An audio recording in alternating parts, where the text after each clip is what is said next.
एक पल के लिए सोचिए, ओडिशा की नियमगिरी पहाड़ियों के घने जंगल, हवा से सरसराते पत्ते, किसी प्राचीन बरगद के पेड़ के नीचे बैठी ग्राम सभा की धीमी बातचीत, और तभी दूर से आती खनन मशीनों की भारी कंपन पैदा करने वाली गड़गड़ाहट।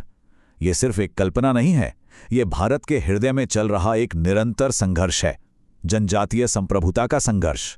आज के इस विश्लेषण में हम बात कर रहे हैं पंचायत अनुसूचित क्षेत्रों तक विस्तार अधिनियम 1996 यानी पेसा अधिनियम की।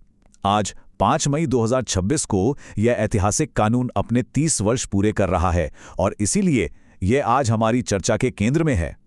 इस पूरे संघर्ष का सार सिर्फ इस एक वाक्य में छुपा है: प्रक्रियात्मक परामर्श वास्तविक सहमति के समान नहीं है।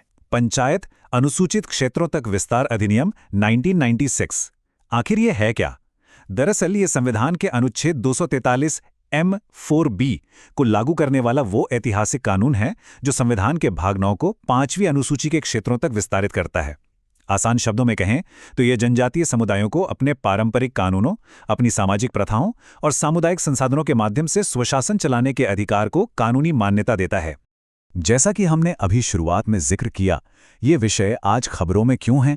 इसका सटीक कारण ये है कि आज 5 मई 2026 को भारत सरकार का पंचायती राज मंत्रालय पेसा अधिनियम की 30वीं वर्षगांठ मना रहा है। पूरे 3 दशक बीत चुके हैं इस वैधानिक वादे को किए हुए। सिविल सेवा परीक्षाओं की तैयारी करने वालों के लिए इस अधिनियम की सफलताएं और विफलताएं समझना बेहद जरूरी है। सबसे पहले इसकी भौगोलिक वास्तविकता को समझना जरूरी है। यह संख्या बहुत महत्वपूर्ण है। 10 भारत के ठीक 10 राज्य ऐसे हैं जहां 5वीं अनुसूची के क्षेत्र मौजूद हैं और वहीं ये अधिनियम सीधे तौर पर लागू होता है। इन राज्यों के नाम ध्यान से सुनिए: आंध्र प्रदेश, छत्तीसगढ़, गुजरात, हिमाचल प्रदेश, झारखंड, मध्य प्रदेश, महाराष्ट्र, ओडिशा, राजस्थान और तेलंगाना। यहाँ एक बेहद चौंकाने वाला तथ्य है।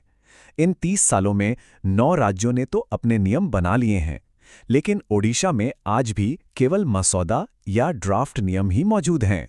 30 साल बाद भी सिर्फ ड्राफ्ट, ये प्रशासनिक सुस्ती की एक स्पष्ट तस्वीर पेश करता है। अब बढ़ते हैं दूसरे भाग की तरफ, संवैधानिक जनादेश और विशेषताएं। आइए इसके भारी और आधारभूत तथ्यों को डिकोड करते हैं। ये पंचायती राज के प्रावधानों को इन जनजातीय क्षेत्रों तक लेकर तो जाता है, लेकिन उनकी पारंपरिक सामाजिक प्रथाओं को छेड़े बिना। यानी ये कानून उनके अपने संसाधनों के पारंपरिक प्रबंधन को बरकरार रखता है। चलिए तीसरे भाग की ओर चलते हैं, ग्राम सभा की शक्तियां। जब नेतृत्व स्थानीय होगा तो जाहिर है शक्तियां भी स्थानीय होनी चाहिए, है ना? ये बात बहुत ही शानदार तरीके से ये स्पष्ट करती है कि ग्राम सभा कितनी ताकतवर है। एक तरफ मादक पदार्थों पर नियंत्रण और बांस या तेंदुपत्ता जैसे लघु वनोपज का पूर्ण स्वामित्व ग्राम सभा के पास है, वहीं दूसरी तरफ अगर भारी भरकम मशीनों के साथ भूमि अधिग्रहण या खनन के पट्टे देने की बात हो तो उन्हें ग्राम सभा से अनिवार्य रूप से परामर्श करना ही होगा। पेसा ने ग्राम सभा को सच में एक संप्रभु गणराज्य जैसी ताकत दी है। चौथे भाग में हम उन गहरी प्रणालीगत बाधाओं पर नजर डालते हैं जो जनजातीय संप्रभुता के रास्ते में खड़ी हैं। यहीं पर वो सबसे बड़ी खाई सामने आती है, परामर्श और सहमति के बीच का नौकरशाही खेल।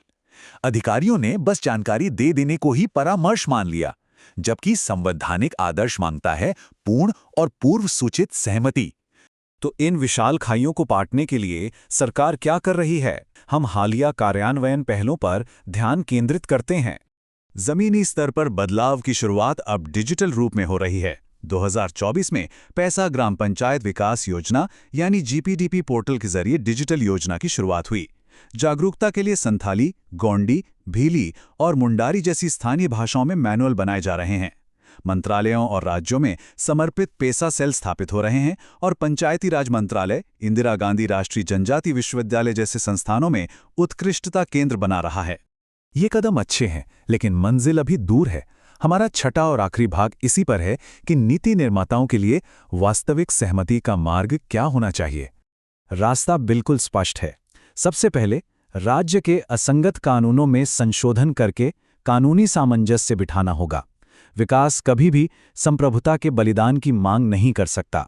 इसलिए नीमगिरी के सिद्धांतों को कानून का रूप देकर परामर्श को बाध्यकारी सहमति में बदलना होगा। इस पूरी वैधानिक और सामाजिक यात्रा को समझने के बाद एक बहुत ही शांत लेकिन गंभीर सवाल जहन में आता है। क्या महज एक वैधानिक वादा वास्तव में कभी जनजातीय स्वशासन के एक जीवंत ढांचे में विकसित हो सकता है? भारत के अनुसूचित क्षेत्रों में समावेशी विकास का भविष्य इसी एक सवाल के जवाब पर टिका है।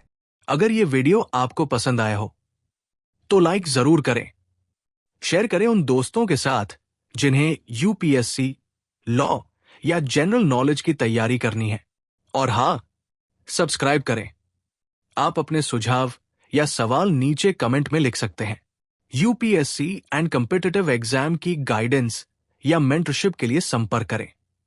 Our contact information is given in description. धन्यवाद।